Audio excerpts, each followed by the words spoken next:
Toronto Black History Map. Black people are seldom seen in Canadian history. Their achievements are erased along with their humanity.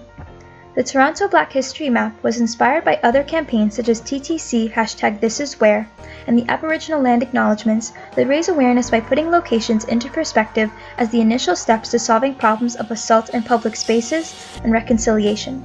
By putting Toronto's Black history in perspective to modern-day locations, viewers can connect to it in a more direct way, which will hopefully influence people to speak out against the airbrushing of Black people in the city's creation.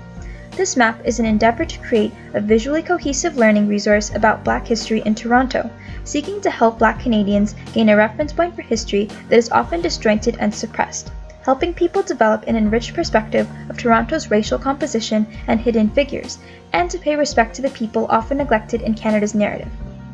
Contrary to popular belief, history is not set in stone. Politics and history are interwoven, and as people gain new insight into historical events, we can shape public policy to better reflect the diversity that most people are not aware exists in Toronto's legacy, which better empowers Black communities and further legitimizes Toronto's reputation for being an open, multicultural metropolis. I would be happy to hear your input. Submissions for Black history locations are always welcome. Contact Toronto Black History Map at gmail.com.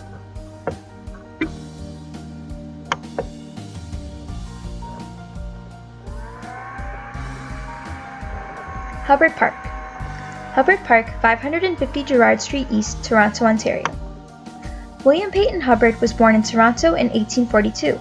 He became a city councillor in 1894 and was Toronto's first Black elected member of municipal council. Hubbard was famous for his advocacy that the public should be in control of city services. Hubbard was a major advocate for public access to hydroelectricity. It was his campaigning that led to the creation of Toronto Hydro in 1911. He represented Ward 4, and he was acting mayor until his retirement in 1914. In 2016, there was a park named after him near Broadview on Gerrard Street East. Click for images of the park.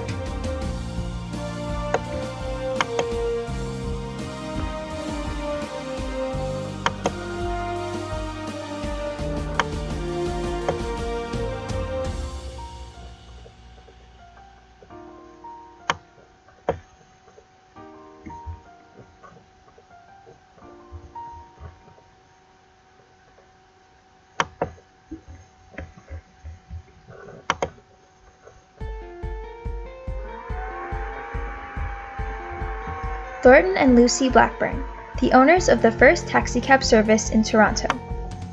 Inglenook Community School, Sackville Street, Toronto, Ontario. Here are the remnants of Thornton and Lucie Blackburn's home. Thornton and Lucie were a Black couple who started Toronto's first taxicab service in 1837.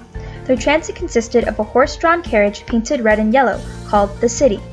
The Blackburns' means of transportation was very popular with people.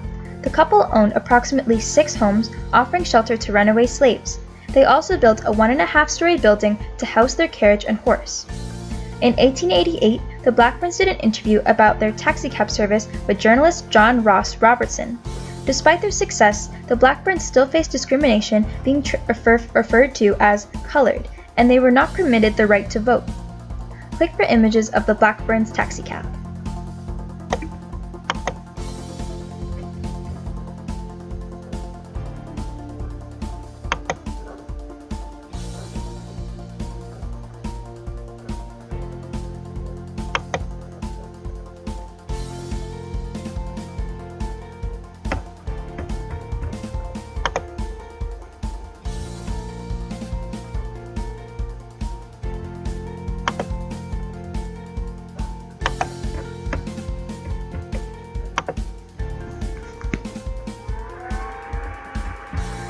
The British Methodist Episcopal Church, focal point for Toronto's emerging Black community in the 1800s.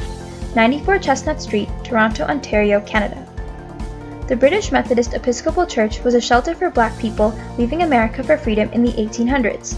The Chestnut Street area has been referred to as, quote, one of the most important blocks of Black history in Toronto, end quote. Black people found work, started businesses, and created a community surrounding the church. The community later became known as the Ward. The recent excavation found the foundations of factories, row houses, synagogues, and stores, yielding artifacts such as preserved glass bottles, dolls, and letters. Click to view more images.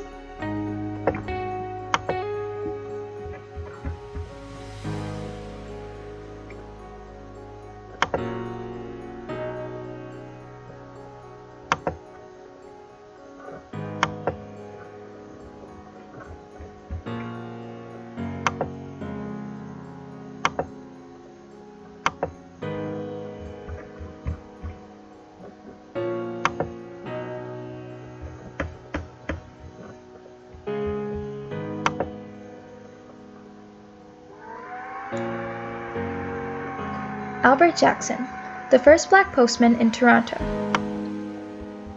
Albert Jackson Lane, Toronto, Ontario. In 1882, Albert Jackson became Toronto's first black postman. His occupation became a topic of fierce debate, covered in the local newspaper. So Toronto's black community supported him, determined to see him on his mail route. The black community contacted then Prime Minister John A. Macdonald about Jackson's right to work, and the racism he was experiencing. Albert owned a home on Brunswick Avenue, and his descendants have homes in the Bloor Street area near Bathurst. So Toronto publisher Patrick Crean suggested that the new housing area in the West End Hubbard Village neighborhood be named Albert Jackson Lane. Click for an image of Faith Jackson, the widow of Albert Jackson's grandson, outside of her home.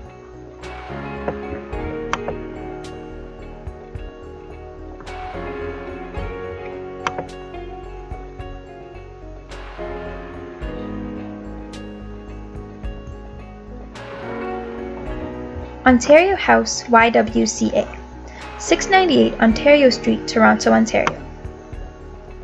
Here's an image of black women standing outside of Ontario House in approximately 1912. Many black women were moving to Toronto at the turn of the century, and there was a growing concern for their safety as some were living alone. Ontario House was created specifically for black women, structured in a dormitory style. Women were supporting each other and found work through the YWCA, Young Women's Christian Association.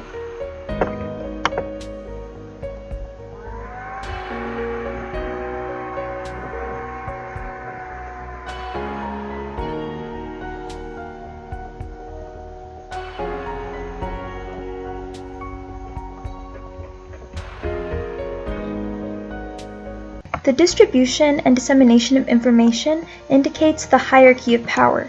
History impacts the structure of politics and public policies such as education, racial representation, and civil rights. The suppression of information and resources of black history and representation, such as difficulty to find information on Toronto's black history, discourages people to do independent research, and it demonstrates the disparity of power and who controls the narrative and which perspectives have largely shaped public policy, and how that's being amended now. I hope the Toronto Black History Map can help encourage people to learn more independently and perhaps better relate to black history so that it's something that they feel is more important to them and is a source of pride, and perhaps contact politicians and administration in order to better coordinate stories related to black history in order to diversify school curriculums, boost the self-esteem of marginalized students, and bring justice to those that are often forgotten in the context of the most widely known Canadian narratives.